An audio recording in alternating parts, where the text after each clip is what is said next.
They know exactly what my net worth is and my partner's balance sheet as well.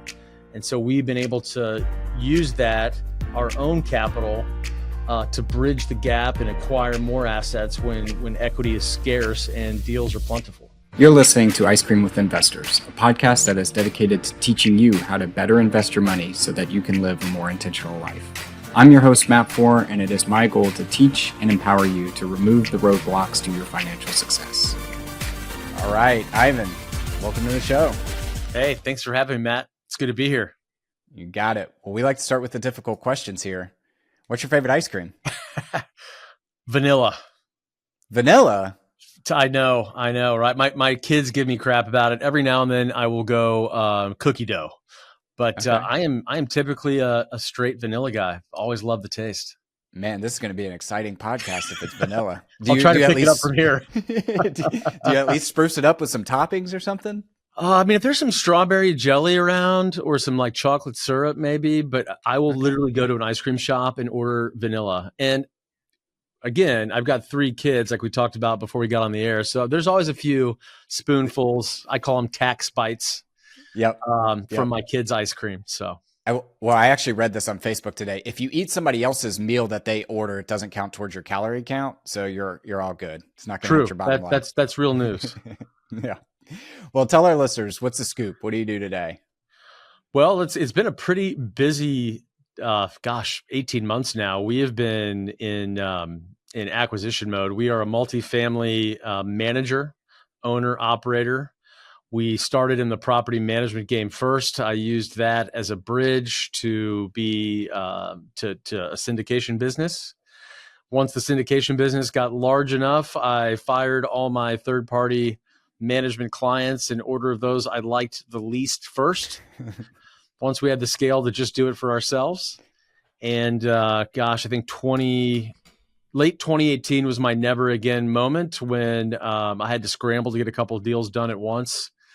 Canceled a family vacation, had to really just light up the phones to get it all done, and went from there and decided to transition to the fund route. And so we are on our 4th fund now, still all multifamily, inch wide, mile deep. We only play really in the heartland. We're coming out of the Midwest a little bit as we expand, but really like what's going on in the Midwest from a value investing standpoint. I can find value here, whereas some of the hotter markets, it's much more difficult.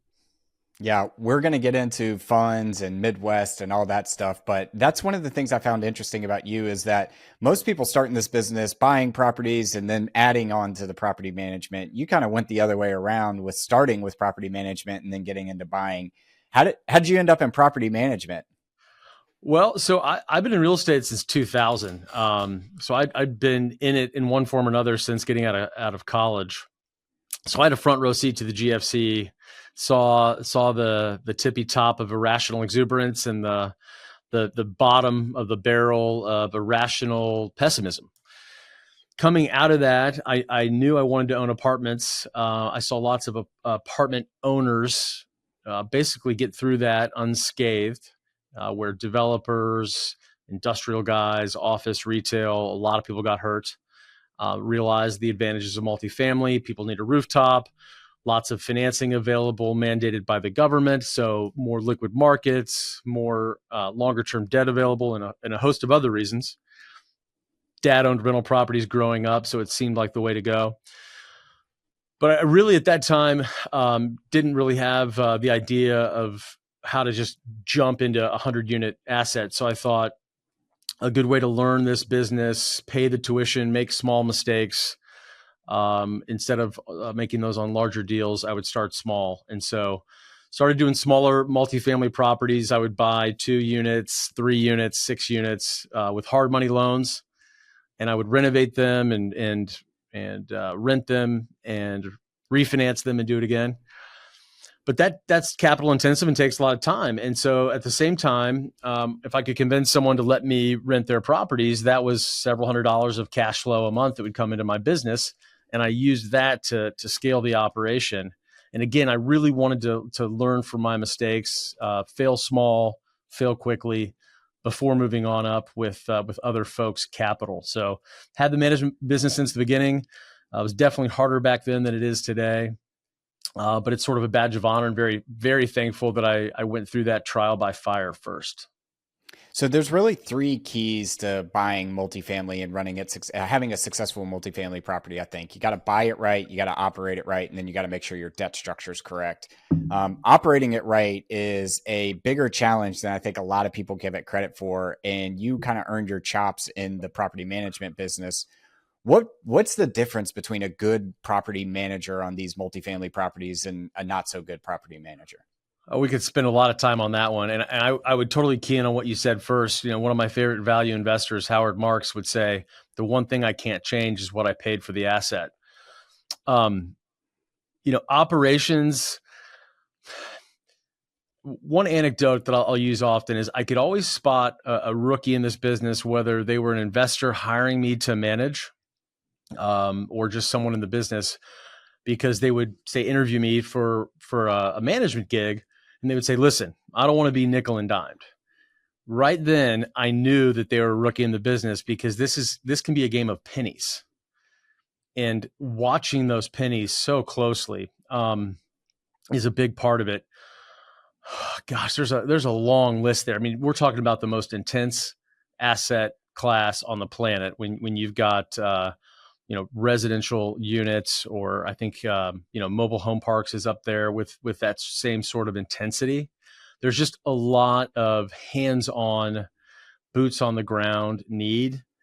And then as you go up in the levels of management, you've got to have some asset management functions as well, overlooking CapEx and budgets, cash flow, revenue. Is it more cash to the bottom line to kick Matt out of the unit and spend a month getting it renovated and released, or should I give him a deal on his renewal and keep that unit full? And there's 1,000 different ways to screw this up. Yeah, I was going to say that's there's a lot of talk right now around renewal rates in the multifamily space. In 2020, if you could get, or 2021, I guess, if you could get anybody to sign a new lease, it was hard pickings, I felt like. But now it's like, okay, how many of your tenants are staying in place versus you having to turn those units? And in the single family space, you just get demolished if somebody turns a unit. I mean, having to turn the unit and then ultimately go release it, you could be talking about 45 days there, which, I mean, on single family, you're barely cash flow positive anyways. That could kill you. Oh yeah. Turnover can really kill you big time, especially in single family. So you mentioned you made this transition into bigger apartments. You guys are only in the Midwest today. Is that correct? Or you kind of started in the Midwest? Yeah, I would still consider it all mostly Midwest. We're in the northwest part of Arkansas, where Walmart's new world headquarters is located. So maybe that would be considered south. But other than that, we are Pittsburgh all the way to Kansas City, and several markets in between. What do you like about that market, that general area? Yeah, so I grew up here. I grew up in Indianapolis, born and raised. And so what I saw early on was this sort of dislocation between what people who weren't from here referred to as, say, the Rust Belt, versus what I saw on the ground. And what I saw on the ground was great school districts, great suburbs where people want to live and work and raise a family, steady population growth. Not in every market, but a lot of these markets have successfully decoupled from that old Rust Belt moniker of the past. Diverse employment picture these days. And Indianapolis, for example, now 40 years of basically about 3% rent growth. Mm-hmm. And what I like about it is it doesn't variate. It doesn't go too far from the mean. So the volatility is a lot less than, say, a Phoenix, which they don't call it Phoenix for nothing, more of a boom, bust, boom sort of market. And coming through the GFC, and reading Munger and Buffett and Marx and value investing, it made a lot of sense to me not to lose money, not to speculate, to stay away from those booms and busts and market timing, and let compounding do the work instead. My in-laws live in the Cincinnati market, and I've been kind of looking at that market just to buy stuff so I can have it when I go up there and all those sorts of things. And I remember in 2022, I said that to someone, and they were like, "Oh, it's only growing 3% a year." And now in 2024, I'm like, it's still growing 3% a That's right. year, That's whereas right. your nice little apartment complex you got down there in Miami looks like it's struggling to have tenants in it right now. So I agree with you. Like Midwest is always going to be steady Eddie. People are always going to live there. Good culture. I do Tortoise see. I versus think the hare. there you go. There you go. And I think this game is about not losing money as much as it is making sure you capitalize the extra bips of return wherever you can get them. Heck yeah. Heck yeah. Rule number one, don't lose money. Rule number two, remember rule number one. And rule That's number right. three is how do we add value and get returns. So when you're looking at apartments today or multifamily today, what's your buy box that you're really looking for? Well, it's been a lot of fun. We've been able to, so we look to target anywhere between a 15 and a 20% IRR. Back tested and audited, we've been closer to a 35. I certainly don't expect that to continue, but our target is to really do 2 to 2.5x MOIC or multiple of invested capital net to the investor on a 5-year hold plus or minus. This last year, year and a half or so, we've been able to find assets 2015, 2018, in some cases 2023 vintage deals where we can come in at a price point where we have a high conviction that we can hit those returns versus going after an 80s, 90s, more renovation heavy type of asset. We're operational efficient. And so we're looking for sure ways to add income, ways to bring rents up to market. But a big piece of our pie chart is reducing costs and operational efficiencies. Absolutely. We shifted our multifamily strategy back in 2019-ish because we saw a lot of those 2017 or I'm sorry, 1970 builds, 1980 builds. The cap rates were just suppressing on those. And it's like, Yeah, man, you've got to do a lot of rent increases if you're going to overcompensate for the amount of money you have to put in from a CapEx standpoint. exactly. Whereas, hey, I can go buy this 2020 asset, and sure, it doesn't look like it's going to have the same type of rent growth over the same period. But at the same time, I know that the HVACs aren't going to break. I know that the plumbing is still warranted and things like that. So it's a risk mitigation play more than anything. A lot of it, yeah. We've still got to find a healthy amount of dollars that we can reduce on the expense side. Bring in our management team. We've built out a great maintenance department.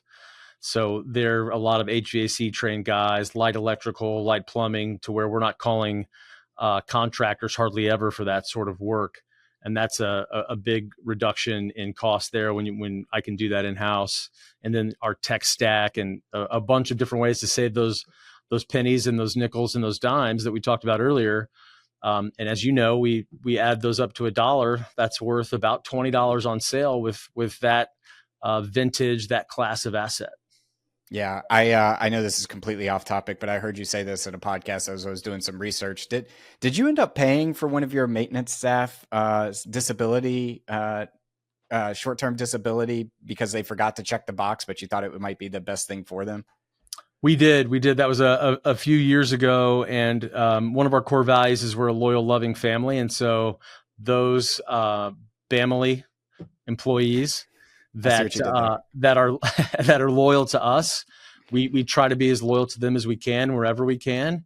And so that gentleman unfortunately had a rough accident and was going to be down for a few months. We said, hey, we're gonna take care of you until you can come back.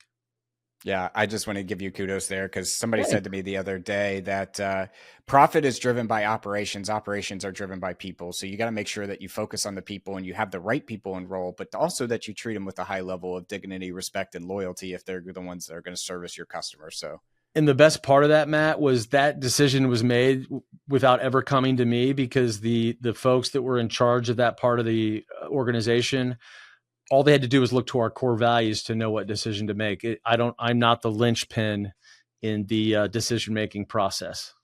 then you've set up a good organization. The fact that your organization would work that way without having to bring that decision to you. Let's talk a little bit about fund versus singles asset Yeah, syndication. So, I think we were chatting before the show that we launched our first mobile home park fund late last year, and we're looking at doing something similar in the nice. multifamily space, just because we think there's going to be opportunity, and we want to have the capital ready to go deploy and things like that. But for listeners out there that maybe aren't familiar with like what a single asset syndication is versus a fund, could you briefly describe that and then talk about your strategy with your fund?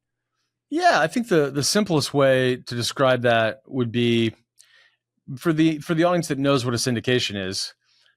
Instead of me and Matt going out and buying one deal, right? We're going out and searching for a portfolio of assets. Whether you're putting in 50,000 or 5 million, your capital is now spread across several assets. So you've got a little bit less single asset risk, maybe diversification of markets as well.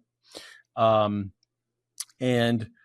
sort of the downside of that for me and you is that I've really got to do a good job of convincing the investors that I'm going to be trustworthy with their capital. I'm going to be a great steward. I'm not going to put it to work in deals just to get deals done, because the individual investor now isn't evaluating the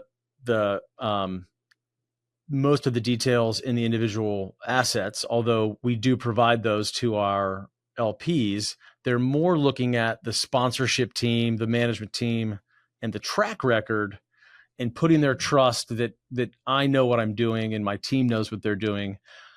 Versus what a lot of LPs want to do is they want to see the model, they want to get into the underwriting, they want to underwrite it just as if they were the sponsor of that asset, and that's the bridge that has to be crossed. Yeah. Have you seen any downside to that in terms of, oh no, we acquired two or three that aren't performing well and they're all in the same fund, or any other risk that we should know about as investors in a fund type model?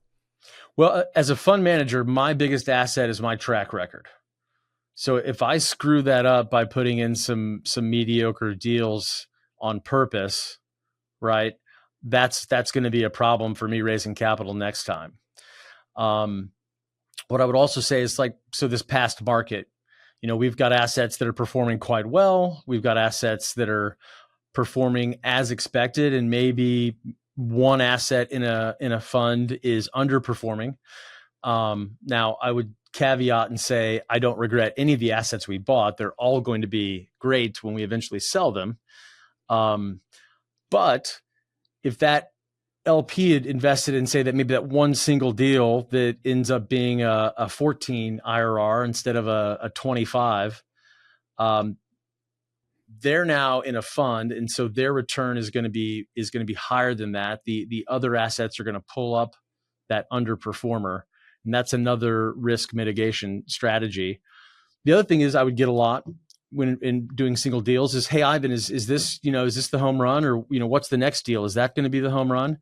Well, now our investors really don't have to worry about cherry picking assets, or should I sit on the sidelines and wait for the next deal, because they're participating in all the assets of that given vintage. Yeah, I agree with your sentiment too of that exactly of, is this the home run or not? Because ultimately I don't know. And Yeah. you probably don't know, right? Things on the No. ground are always changing. And Yeah. some deals that we've acquired that I'm like, this is going to be a good deal, have turned out to be great deals. And the ones that we've acquired that I thought, okay, this is great, this can't miss, factors on the ground have changed and they've been underperforming assets. So it is a part of the fund model that we have with our mobile home park to say, we're going to acquire a value add, a heavy value add deal, and then one that's just a stable Eddie cash flow deal. And so the goal Nice. is that the cash flow will help us smooth out if this one doesn't pan out as well as we thought it would. But if this one does, then it'll bring up that steady Eddie cash flow to a better performer because it's in a fund model. Absolutely. Absolutely. I want to talk about the past 4 years that we've experienced. Again, I think I said this to you before when I framed that question. Yeah. That is not a political comment. That is just 2020 to 2024. We've seen a huge decrease, a huge bump, and now we're kind of coming to a decrease again. And it feels like we're flattening out here in August. But talk to me a little bit about, what have you learned over the past 4 years as someone that's been in this business for over a decade? you probably have taken away learning lessons the past 4 years, and I'm interested in your perspective. Absolutely. It's been a heck of a ride. So early 2020, um, so you know, I've had really three great corrections in my career. The GFC, and I was working for a developer. I was low man on the totem pole. Didn't have a lot of money, but had some good deals coming out in 2010. Again, those smaller multifamilies I was buying. The second one was the first, or maybe it was the second and third quarter, but it was basically about two quarters in 2020 when COVID hit, and everyone thought it was 2008 again. Pencils down for institutions. Nobody's getting on an airplane flying to my markets to tour assets. And I have to burn up the phones to get my investors to invest. At the same time, we're running stress tests thinking, is anybody going to pay rent? Of course, here in the Midwest, in our Class B assets at the time, we had, not only did we have people paying rent, but we had, line out the door in the leasing office looking for an apartment. Mm-hmm. We were able to grab 5 assets that were some of the best deals of my career. And we had to work our tails off to get those because equity becomes scarce again. Then after that, the markets got pretty darn hot. I would say another round of irrational exuberance, similar to 2005-06. Both those periods, everybody thought everything worked. Crypto, real estate, everybody's making money, right? Everyone. So that that's not going to last if you've been through a cycle or two. And now we're in another really deep correction. I am very thankful that our asset management side of the house going into this, I think we're at about a 1.8 debt cover. That's gone down to a 1.4. But luckily, we started from a pretty conservative point on our leverage. And the Midwest, as we talked about earlier, has been been that market that's still performing versus some of those boom and bust markets.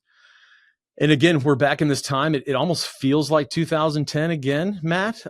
There's some amazing opportunities. We've picked up over 1,600 Class A apartments, suburbs of Pittsburgh, Kansas City, a bunch here in Indianapolis, and then Bentonville, Arkansas, Walmart's headquarters, all 2015 to 2023 vintage. And my basis is $227,000 per unit. So very happy about that. And again, equity's very hard to come by. Lots of people can't get financed. Lots of lenders are only loaning to their best borrowers. And so it's incredibly hard to get capital formation. But if you can, there's some great deals to be had. Great deals to be had. So I guess a lot of it for me has just been, faith in what we're doing and recognizing market conditions as buying opportunities, and then being exceptionally disciplined when everybody's piling in. Did you guys buy anything in 2021, 2022 time period? Sure. Yeah. We only bought a handful of deals. We recapped some assets. We did find a handful of assets. We put a big trade on in Des Moines, Iowa. We bought about 1,200 units in Des Moines, Iowa over that time. We were able to get in there 2016, 17 vintage assets for about $165K a unit. And so as Indianapolis became irrationally exuberant and I was getting beat out by millions of dollars on opportunities, that's when we went to a place like Des Moines, Iowa, which is like a mini Indianapolis, great suburbs, super safe. Lots of people were moving there post-COVID, great jobs picture. And there weren't institutions and there weren't buyers bidding up deals. So we were able to transact in our buy box. Then 23, 24 comes along, and all of a sudden, Indy was game on again. And I was one of the only buyers in town. Everybody else kind of put their pencils down, and then we were able to find opportunities in secondary markets versus tertiary. I think in the past 4 years, I've really learned a lot about debt formation and supply.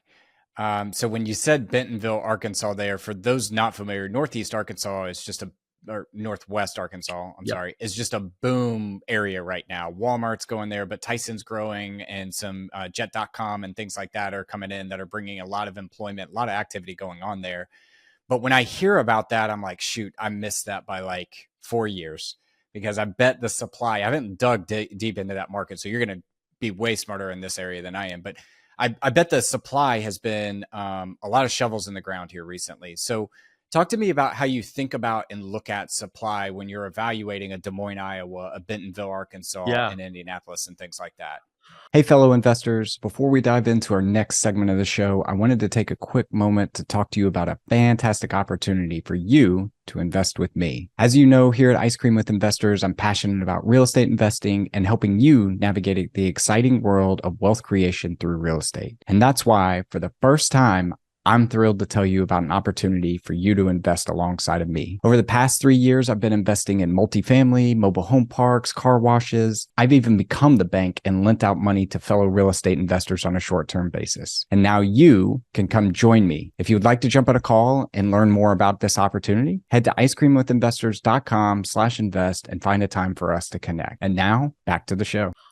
I think supply is going to be the most talked about subject matter in real estate here for the next year, year and a half, maybe 2 years, especially in these markets where it's very obvious they're going to be oversupplied.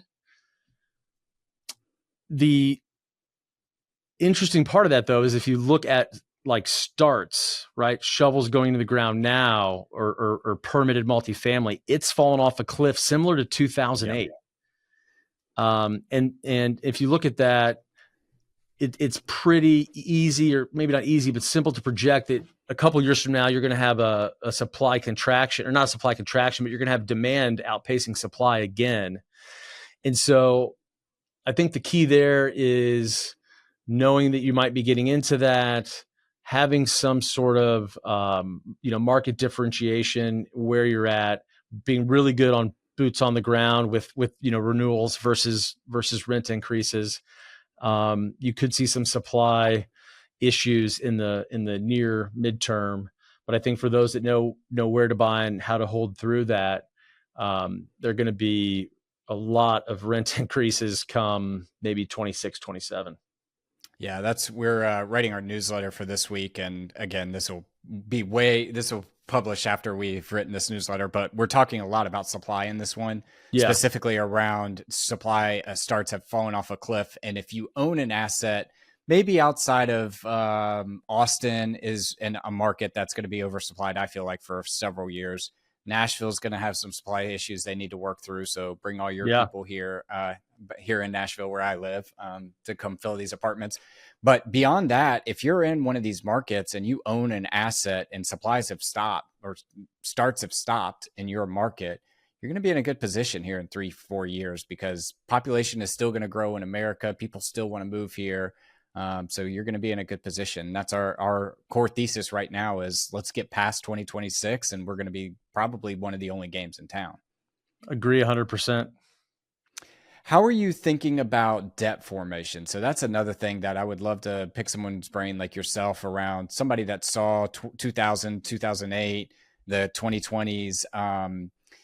There was a lot of talk in commercial real estate, specifically around floating rate debt, and why in the world would people take floating rate debt out when it was 3%? Didn't you know markets were going to go up? And it's like, well, no, we bought an interest rate cap. Somebody took the opposite side of that trade and lost on that trade for several years. So how did you think about debt over the past 4 years, and then kind of project us out 5 years? How are you thinking about your debt structure? Yeah, I mean, I'll go back even farther than that.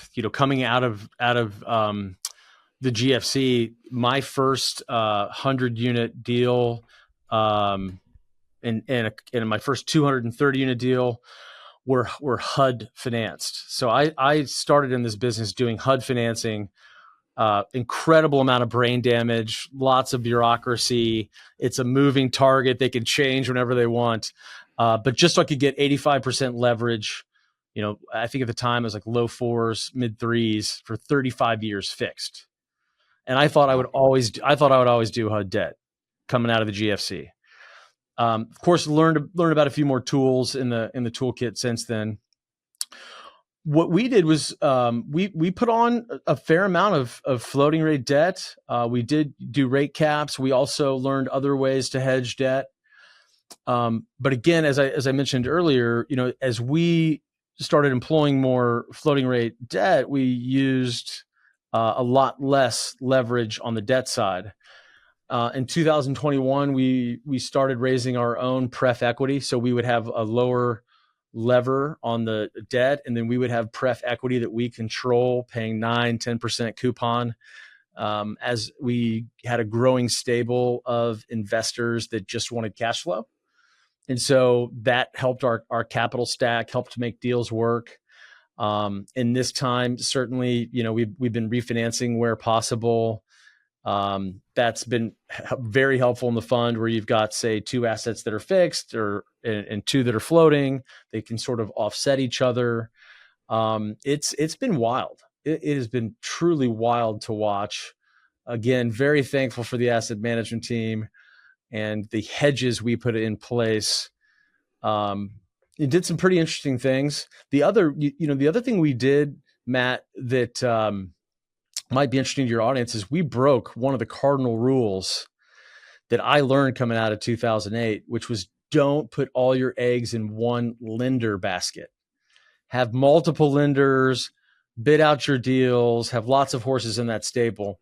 We did almost every deal with a big commercial bank headquartered here in my hometown, personal relationship with the owners of that bank. They're one of the, top 10 multifamily originator servicers in the country. And we are highly concentrated with them. Very thankful for that relationship. And because of that concentration and that relationship, we've been able to extend loans and rework loans when needed. Inside the fund, we've been able to, buy down rates on refinances. And we've been able to creatively, continue to finance assets because of that concentration. And they get to see our audits. They know exactly what my net worth is and my partner's balance sheet as well. And so we've been able to use that, our own capital, to bridge the gap and acquire more assets when equity is scarce and deals are plentiful. Yeah, it's definitely a double-edged sword, right? We have about $500 million with one lender, and the good part about that is they don't want to own these assets either, right? I think one thing the lenders learned during 2008 is you can't just foreclose on these and everything work out well. They'd rather have us managing these assets than them managing these assets. So they've been very, very flexible and easy to deal with. We have one loan with a sovereign wealth fund, and they have not been as flexible, I will just say, and they have been very stringent on what they want to see. So some of the times it is good to have all your eggs in one basket, and although it can be a double-edged sword for sure. So thankful to be with a big bank that knows what they're doing and has been doing it for 40 years now. A friend of mine, they're going to lose one of their biggest deals. It is the one deal they did with the debt fund. And that debt fund now has turned aggressive loan to own type of attack, really, to take that asset from them, and it sucks. Loan to own. I'm putting that phrase in the back pocket. I've never heard that before, but oh gosh, no. I mean, when you're talking debt funds and some of these pref equity guys that are out there, you really got to watch out for the loan to own shops they'll give you all the money you need and they're just waiting for you to screw up. Mm-hmm. Yep. Well, Ivan, I want to switch us now to our last round. We're calling this the 4 toppings. I've heard about this. I gave you a heads up on 2 of them. So for our listeners out there, I always tell the I may have watched a show or 2. Okay, good. Well, our first one is, what is your favorite book, or just what is a book you've read recently that's given you a paradigm shift? Oh gosh. I think my favorite, I'll give you 2. So a book I read this year that's been really exciting is How to Make a Few $Billion by Brad Jacobs. Okay. He's taken, you know the book? No, but it sounds like an interesting title. Phenomenal book. Author narrated, if you're an Audible guy like me, and he's taken several companies to multi-billion-dollar valuations publicly, and he's just so open and giving with how he's done it. I see eye to eye with a lot of his philosophies. A big M&A guy, big tech guy, in old economy type of industries, but bringing in tech and rolling up businesses. And there's a lot to take from it if you're looking to do this private equity real estate thing that you and I do. I love it. How to make a few billion? How to Make a Few Billion Dollars, Brad Jacobs. The other one is kind of more of a history book. It's a brief history of time. Man, it's losing me now, but it was on Howard Marks' book reading list. It's basically the entire history of interest rates from like Babylon on. And so if you like central banks and financial history and some of that nerdy stuff, you'll find it. It's like a history of interest rates, but I can't remember. It's a catchier title than that. The Price of Time. The Price of Time. Yes, you know it. I think I saw him recommend that the other day, so I've got it saved in my Amazon cart. I'm a huge nerd with stuff like that, and people think interest rates are high right now, but like, I mean, back in the day, they used to be 12, 15% on the regular. So it is interesting. I would love to read that book. It's a good read. Yeah. Our second topic is, what's the best piece of advice you've ever received? You know, I was just talking to the interns here at BAM are leaving back to school, and the advice I gave them was work to learn, not to earn when you're young. If you got to work for free to get in the door with the best of the best and learn from them, do that. And I got that advice coming out of college and literally used it. And that's how I was able to connect with my first real estate mentor, who's still like a father figure to me. Take him out to lunch any chance I get. Yeah, that's a conscious decision I made early. No one ever gave me that advice. I just always thought, like, if I have the right skill set, then the money will come, and it's paid out. So sure, that is great advice. Our third one is, what are you most proud of in your life? Oh gosh, it depends on the category. Certainly, like, you know, my wife and my family and the life we've been able to create, the financial freedom we have from, you know, the hard work we put in early on this thing and still do to this day. Family aside, though, I'm so proud of BAM. We're 170 employees now. We truly have a great culture here. They're the ones that get the credit for making me look good. They deserve the lion's share of the credit for where we are and how we're performing, especially in this volatility extreme period. And it's a beautiful machine. It's like my fourth child, but I was thinking about this the other day. It's made up of 170 people and families that my partner and I get to impact, and we're excited that could live on with beyond us. That's crazy to think about. 170 people plus their spouse, plus their kids, how many friends they have. If you influence them in a positive direction, how they could go spread that influence. Well, we had this crazy idea, man. What if we had a management company where people liked their job? No, stop talking crazy. We're not into that. Well, our fourth and final one is, if you could sit down and eat a bowl of ice cream with anyone, dead or alive, who would it be and why? Ooh. Right now, I think that would be a tie between Charlie Munger and Sam Zell. I reread to both. What's that? R.I.P. to both. I know, right? I know. This past year, Sam has been an inspiration lately, just going back through how he did what he did, and especially with some of his strategies for rewarding his investors and how they really grew that thing. That's awesome. I don't think Sam Zell's been on the show, actually. Like, I've heard people say Charlie Munger, but I don't think I've heard anybody say Sam Zell. So that's a good one. Dark horse. And given the context of the show, you think that would have been named more often? For sure. Yeah. Well, Ivan, fantastic conversation. Appreciate you coming on. If our listeners wanted to reach out to you, learn more about BAM Capital or anything you've got going on, where is the best place we could point them? BAMcapital.com. Perfect. We will link that in the show notes. And then, Ivan, thanks for coming on. It's been a lot of fun, Matt. Thanks for having me. Thank you for listening to Ice Cream with Investors. If you like what we serve you here, it would mean the world to me if you would like, subscribe, and leave a review on your favorite podcast app.